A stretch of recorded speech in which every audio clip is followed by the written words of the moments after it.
Astrology simplified bye Chaure में आपका स्वागत है। आज हम चर्चा कर रहे हैं ज्योतिष में कुंडली का जो 7वां भाव, जो विवाह का भाव है, जीवन साथी का है, साझेदारी का है, विवाह विच्छेद का है, तलाक का है, ये सब दर्शाता है। तो इसको हम समझने का प्रयत्न करेंगे। ये भाव व्यक्ति के जीवन साथी के स्वभाव, व्यक्तित्व और विवाह की गुणवत्ता को बताता है। 7वें भाव में ग्रहों की स्थिति, सप्तमेश की स्थिति और उस भाव पे पड़ने वाले अन्य ग्रहों की दृष्टियां विवाह में सुख या कष्ट, तलाक या साझेदारी के योगों को निर्धारित करती है।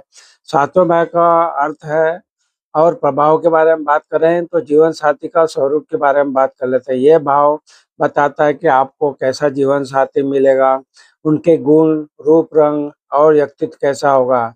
वैवाहिक जीवन की गुणवत्ता के बारे में बात करें तो यह आपके वैवाहिक जीवन की गुणवत्ता और उसमें आने वाले उतार चढ़ावों को दर्शाता है। साझेदारी और अनुबंध की बात करें तो विवाह के अलावा ये भाव व्यावसायिक साझेदारी, कानूनी अनुबंध, अन्य महत्वपूर्ण साझेदारियों का भी प्रतिनिधित्व करता है।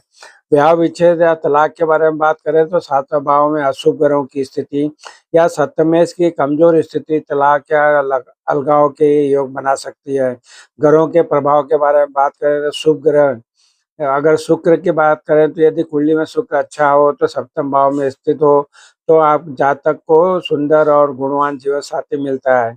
बुध ग्रह के बारे में बात करें तो बुध सप्तम भाव में हो तो जातक को सुंदर और आकर्षक जीवन साथी मिलता है। बृहस्पति ग्रह के बारे में बात करें तो 7वें घर में बृहस्पति का होना प्रेम और विवाह दोनों के लिए लाभकारी माना जाता है, जिससे कि जो वैवाहिक जीवन है वो सुखमय होता है। अशुभ ग्रहों के बारे में बात करें सूर्य या मंगल, सप्तम भाव में सूर्य या मंगल का बैठना अच्छा नहीं माना जाता है। मंगल के कारण मांगलिक दोष भी लगता है, जिससे वैवाहिक जीवन में कठिनाइयां आ सकती है।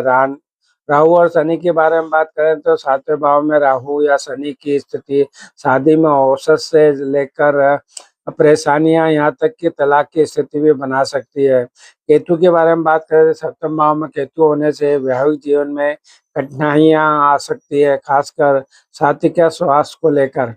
तलाक के संकेत के बारे में बात करें, यदि शुक्र या सप्तम 7वें भाव का स्वामी है, पाप ग्रहों से पीड़ित है तो ये साथी को खोने या तलाक का संकेत हो सकता है।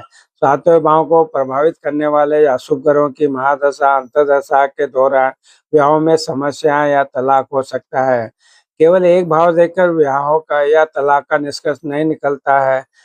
इसके लिए पूरी जन्म कुंडली का विस्तृत अध्ययन करना पड़ना आवश्यक हो जाता है। ग्रहों की स्थिति के साथ साथ सप्तमेश की स्थिति को भी